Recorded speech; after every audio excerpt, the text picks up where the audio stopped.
नमस्कार।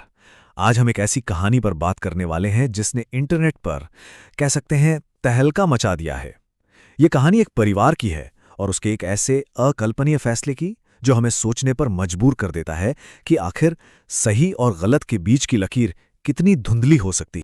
और यही यही वो सवाल है जो इस पूरी कहानी के सेंटर में है। एक बहन अपने भाई के लिए आखिर किस हद तक जा सकती है?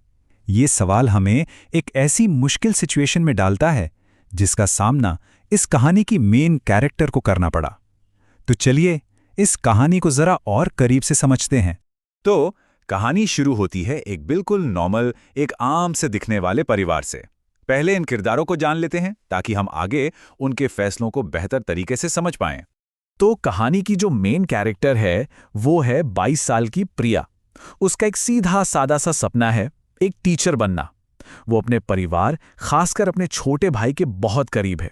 एक ऐसी लड़की जिससे शायद हम सब कहीं ना कहीं रिलेट कर सकते हैं। प्रिया और उसका 20 साल का भाई सुमित वो सिर्फ भाई बहन नहीं थे बल्कि बेस्ट फ्रेंड्स की तरह थे। उनकी दुनिया में सब कुछ एकदम परफेक्ट था, या कह सकते हैं कि परफेक्ट लग रहा था। लेकिन इस खुशी पर बहुत जल्द एक गहरा साया पड़ने वाला था। और बस यहीं से कहानी में एक ट्विस्ट आता है। परिवार की इस परफेक्ट पिक्चर में अब दरारें पड़नी शुरू हो जाती हैं। एक दिन बस यूं ही बातों बातों में प्रिया अपने भाई से उसकी लव लाइफ के बारे में पूछ लेती है, और जवाब में सुमित जो कहता है वो प्रिया को सच में अंदर तक हिलाकर रख देता है। भाई की ये बात उसके मन में एक अजीब सी बेचैनी पैदा कर देती है। प्रिया को जो डर था वो अब सच होता दिख रहा था। उसने सुमित को गलत लोगों के साथ उठते बैठते और पैसे बर्बाद करते हुए देखा। अब ये सिर्फ एक अजीब सी बात नहीं थी, ये एक सीरियस प्रॉब्लम की शुरुआत थी। अब आता है कहानी का वो पॉइंट जहां टेंशन एकदम पीक पर पहुंच जाता है, जब दोनों भाई बहन आमने सामने होते हैं। प्रिया घर आती है, सुमित से बात करने की कोशिश करती है, उसे समझाने की कि ये रास्ता गलत है, लेकिन सुमित कुछ भी सुनने को तैयार ही नहीं। उल्टा वो गुस्सा हो जाता है, डिफेंसिव हो जाता है। काफी बहस होती है दोनों में, और आखिर में सुमित मान तो जाता है कि वो सुधर जाएगा, लेकिन वो एक ऐसी शर्त रख देता है जो किसी ने सपने में भी नहीं सोची होगी। सुमित की शर्त वो ये थी कि वो अपनी बुरी आदतें छोड़ देगा, लेकिन बदले में प्रिया को उसकी ज़रूरतें पूरी करनी होंगी।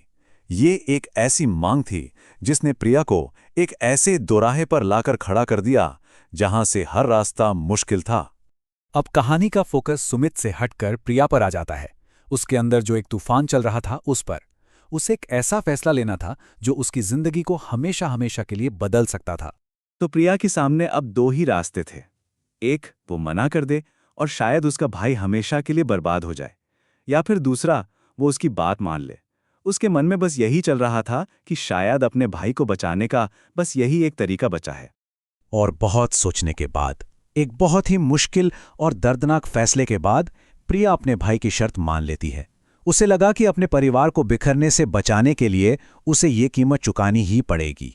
लेकिन सवाल ये है कि इस अजीब से फैसले का नतीजा क्या निकला। चलिए कहानी के इस सबसे कंट्रोवर्शियल हिस्से पर चलते हैं। कहानी में आगे बताया गया है कि इस समझौते के बाद मानो सब कुछ ठीक हो गया।